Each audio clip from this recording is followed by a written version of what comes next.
Hello friends, welcome back to my channel. आज हम CTET फरवरी 2016 का हिंदी का फुल पेपर डिस्कस करेंगे यहाँ पर। ठीक है, तो पहला काव्यांश है यहाँ पर, उसको देखते हैं क्या है। जीवन के इस मोड़ पर कुछ भी कहा जाता नहीं, अधरों को ड्योढ़ी पर शब्दों के पहरे हैं। हंसने को हंसते हैं, जीने को जीते हैं, साधन सुभीतों से ज़्यादा ही रीते हैं। बाहर से हरे भरे, भीतर घाव मगर गहरे हैं, सबके लिए गूंगे हैं, अपने लिए बहरे हैं। काफ़ी अच्छी पंक्तियाँ इन्होंने यहाँ पर दी हैं। तो कुछ भी कहा जाता नहीं, ऐसा क्यों है? क्योंकि बंधन और बेबसी है, इसीलिए तो हम कोई भी बात है वो अपनी शेयर नहीं कर पाते हैं, बता नहीं पाते। तो कवि कहता है कि ऐसी स्थिति है कि कुछ भी कहा जाता नहीं, बंधन और बेबसी के कारण। नेक्स्ट क्वेश्चन देखते हैं क्या है।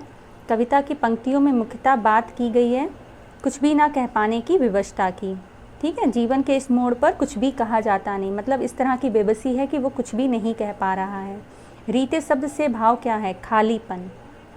ठीक है, रीते शब्द से भाव खालीपन से होता है। कविताओं की पंक्तियों के आधार पर कहा जा सकता है कि कवि कुछ भी कहने या सुन पाने की स्थिति में नहीं है। कवि घाव के गहरे होने से दुखी है। कवि के जीवन में बहुत अभाव है। कवि कुछ भी करने की स्थिति में नहीं है। तो यहाँ पर जो ऑप्शन राइट है वो आपका बी है। कवि घाव के गहरे होने से बहुत दुखी है। ठीक है, बाहर से हरे भरे, भीतर घाव मगर गहरे हैं, ऐसे यहाँ पर कविता में लिखा था। अब 5 देखते हैं क्वेश्चन का। ड्योढ़ी का अर्थ क्या है? तो ड्योढ़ी का अर्थ क्या होता है आपका? दरवाज़ा। ठीक है, काव्यांश के अनुसार ड्योढ़ी का अर्थ है दरवाज़ा। अब देखते हैं नेक्स्ट 6 क्वेश्चन क्या है। भीतर के घाव से तात्पर्य क्या है? हृदय की पीड़ा। ठीक है, अंतःमन की जो उसकी पीड़ा है उसको भीतर के घाव कहा गया है। अब हम कुछ प्रश्न यहाँ पर लेंगे जो आपके पेडागॉजी से रिलेटेड है। भाषा सीखने का उद्देश्य है प्रत्येक स्थिति में भाषा प्रयोग कर पाना। भाई भाषा हम क्यों सीखेंगे? इसीलिए तो सीखते हैं ना कि हम उसकी हर स्थिति में यूज़ कर पाएँ उसका। इसीलिए इसका राइट ऑप्शन क्या हो गया? प्रत्येक स्थिति में भाषा का प्रयोग कर पाना। 8th क्वेश्चन देखते हैं क्या है। बच्चों के भाषाई विकास में समाज की महत्वपूर्ण भूमिका होती है, ये विचार किसका है?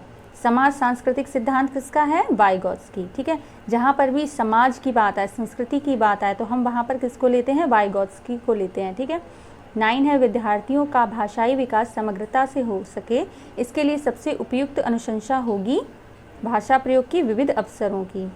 भाई भाषा का विकास समग्रता से तब हो पाएगा ना जब बच्चे को भाषा का यूज़ करने के लिए एक बहुत ज़्यादा अवसर उपलब्ध होंगे, है ना। शब्दकोश या विश्वकोश इन सब चीज़ों को बढ़ाने से या इनका ज़्यादा प्रयोग करने से नहीं, उसको अवसर आप प्रोवाइड कराइए, चाहे वो थोड़ा बोले, लेकिन जब वो अवसर उसके पास होगा तो वो अपनी भाषा का विकास कर पाएगा। ठीक है, 10 क्वेश्चन देखते हैं।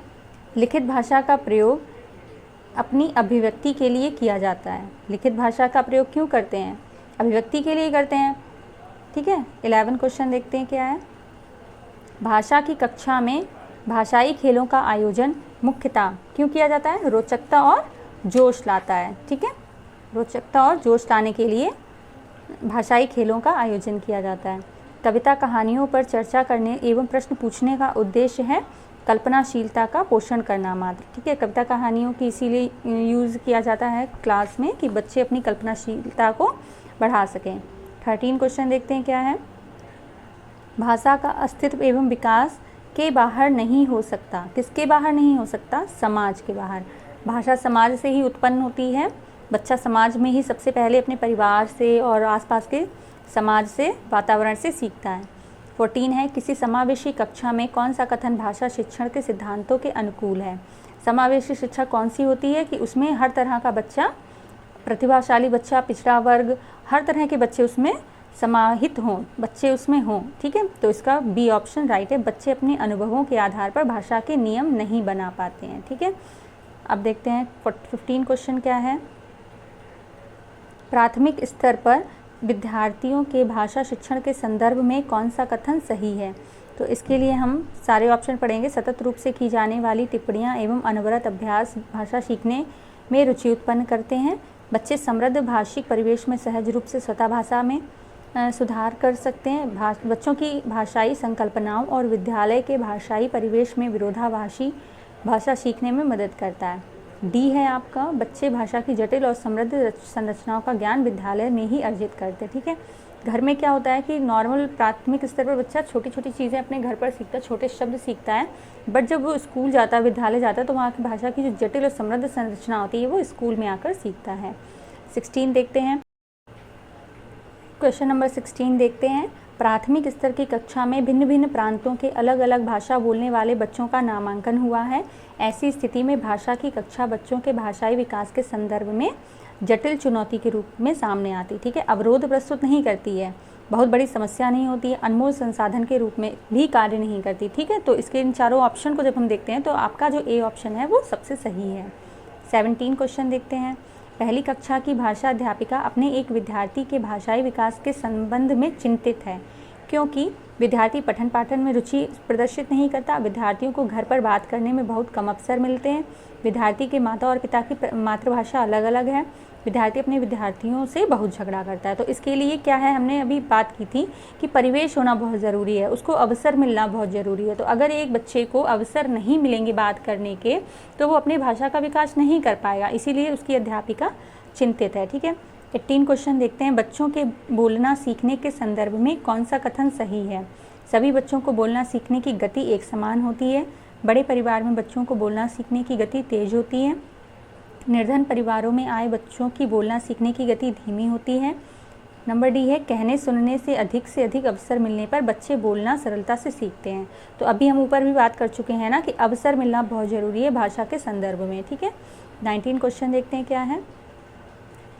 विद्यालय कक्षा में समृद्ध भाषाई परिवेश से तात्पर्य है मुख्य धारा की भाषा सुनने से के अधिक से अधिक अवसर, बोलने, सुनने, पढ़ने, लिखने के अधिक से अधिक अवसर। ठीक है, तो राइट ऑप्शन आपका बी है। फिर भी हम दोनों ऑप्शन पढ़ लेते हैं।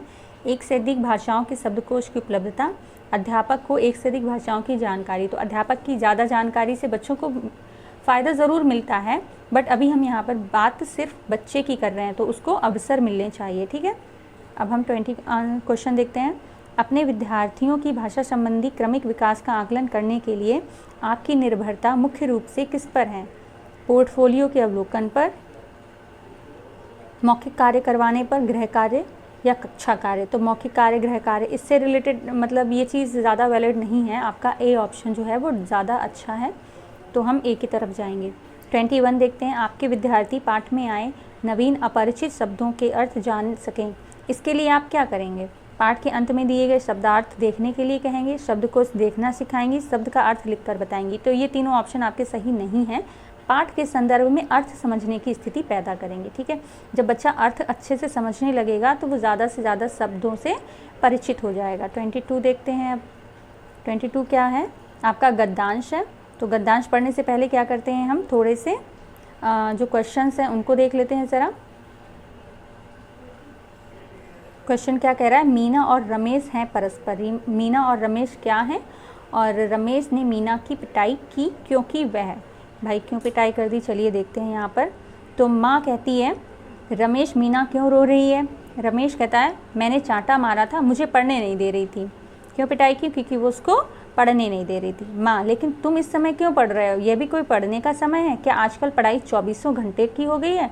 दिमाग है या मशीन है? और क्या पढ़ने के लिए बहन को पीटना ज़रूरी है? तो भाई दोनों क्या हो गया, मीना और रमेश भाई बहन हो गए। ठीक है, रमेश माँ मैं पढ़ूंगा नहीं तो कक्षा में अव्वल कैसे आऊँगा, मुझे तो फर्स्ट आना है। तुम भी तो यही कहती थी। माँ कहती है हाँ कहती थी, पर तुम हर वक्त खेल, फर्स्ट आना था तो शुरू से पढ़ा होता।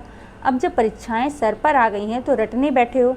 तुम क्या समझते हो कि ऐसे रटने से अव्वल आ जाओगे? अरे पढ़ना थोड़ी देर का ही काफ़ी होता है, अगर नियम से मन लगाकर पढ़ा जाए। ठीक है, तो माँ ने बहुत ही अच्छी बात कही यहाँ पर।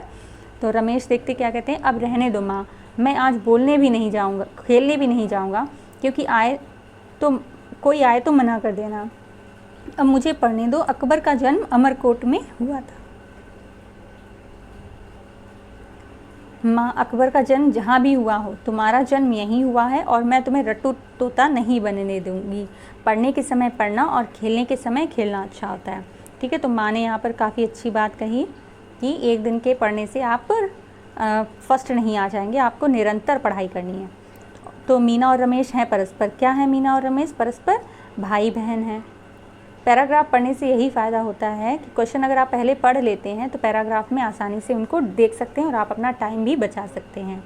रमेश ने मीना की पिटाई की क्योंकि वह क्या कर रही थी, उसको पढ़ने नहीं दे रही थी। ठीक है, कक्षा में प्रथम आने के लिए आवश्यक है शुरू से नियमित पढ़ाई करना।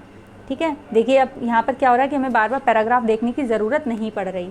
यह भी कोई पढ़ने का समय है? प्रश्न का क्या आशय है?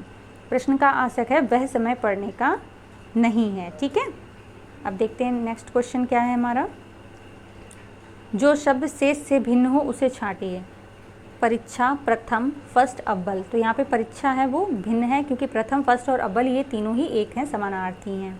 कौन सा विशेषण रमेश के लिए उपयुक्त है? रट्टू, तोता। ठीक है, यही तो उसकी माँ ने बोला था।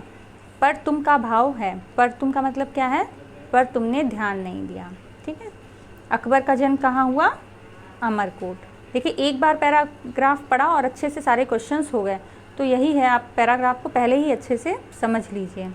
बहुत निकट आना के लिए मुहावरा है सर पर आना। ठीक है, तो आई होप आज हमने पूरा ही पेपर इसमें सॉल्व कराया है। आई होप कि आपको ये पैराग्राफ और जो क्वेश्चंस पैडागॉजी के हुए हैं वो अच्छे से समझ आए होंगे। प्लीज़ इस चैनल को सब्सक्राइब ज़रूर करिएगा और अपने फ्रेंड्स के साथ शेयर ज़रूर करिएगा। ठीक है, थैंक यू सो मच।